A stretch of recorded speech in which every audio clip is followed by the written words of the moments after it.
nga ba ang concern ng mga magulang ngayong magbabalik eskwela na? Inakba yung ating mga resources, facilities, na i-accommodate yung ating mga estudyante. Mas mapapaiksi ba yung school calendar nila or same pa rin tulad ng dati? Kung yun bang third grading na yun, is madadagdagan pa po ba yung subject nila? Anong pagkakaiba ng trimester dun sa dating pag-aaral ng mga bata na may fourth grading? Sagutin na po natin yung mga tanong kasama ang OIC Undersecretary for Learning Systems, Strand ng DepEd, Dr. Carmela Oracion. Dr. Oracion, magandang umaga po. Magandang umaga po. Yusek, unahin po natin yung tanong na sa enrollment, no? Kailan po ba ang official start at hanggang kailan pwedeng magpa-enroll? Ayan. Ayan, napakahalaga po niyan ngayon dahil magsisimula na ang bagong school year. June 1 hanggang June 5 po ang ating official enrollment dates, no? Ito ay yung week before classes begin. Pero bago po nito, nagsimula na rin ang DepEd ng tinatawag nating early registration.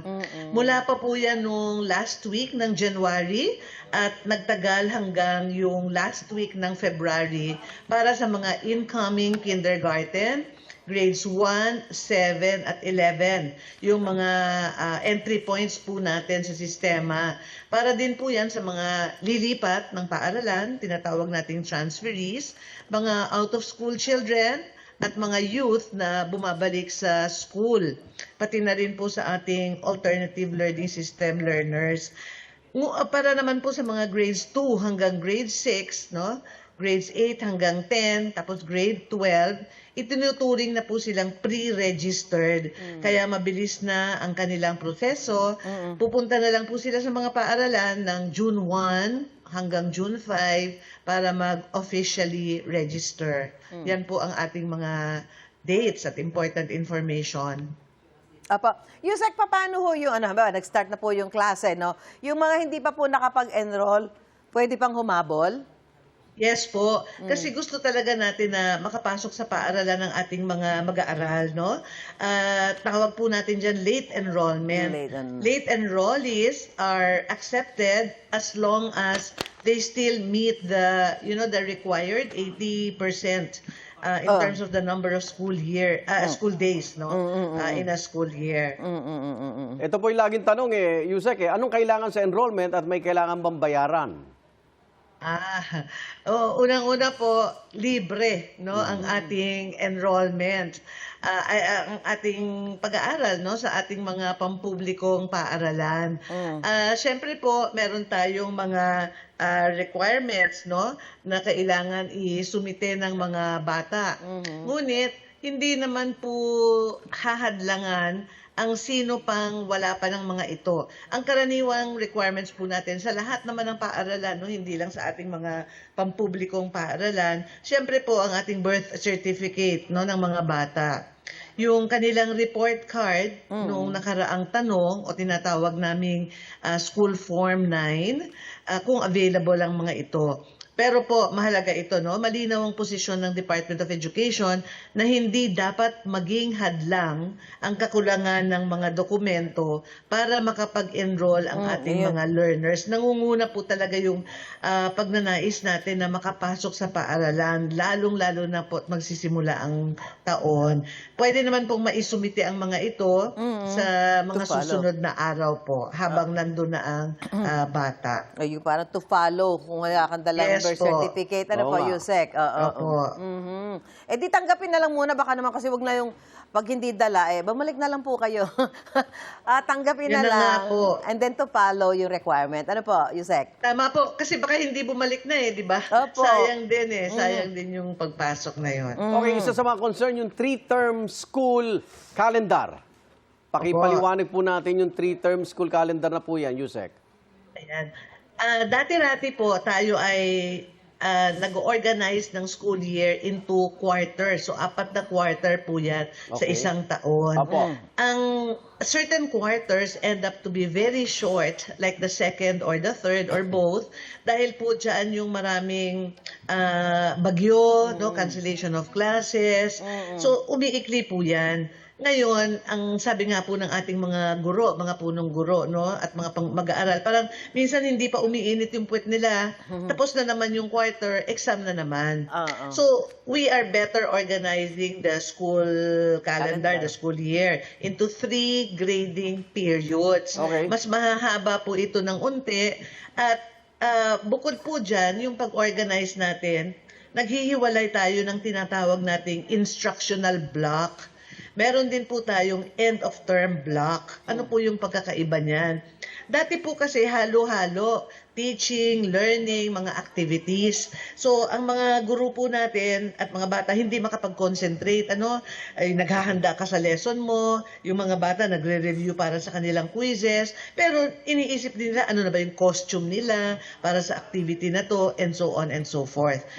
Ngayon po, hiniwalay natin yung mga activities doon sa tinatawag nating Academic. end of term block. 2 weeks po yan after the instructional block. In other words po, pag panahon ng pagtuturo at pag-aaral, magko-concentrate tayo doon. Pero, activities are important in the formation of the children, no? So, meron din tayong itinakdang panahon dyan.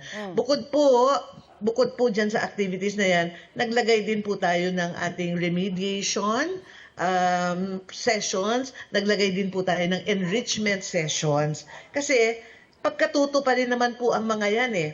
Hindi lang siguro nabibigyan ng panahon dun sa regular sessions kasi meron tayong sinusunod na curriculum. So, ganun po ang ating school year. At ma'am, importante po siguro sa nasabi nyo na rin kanina na magsisimula na ang klase.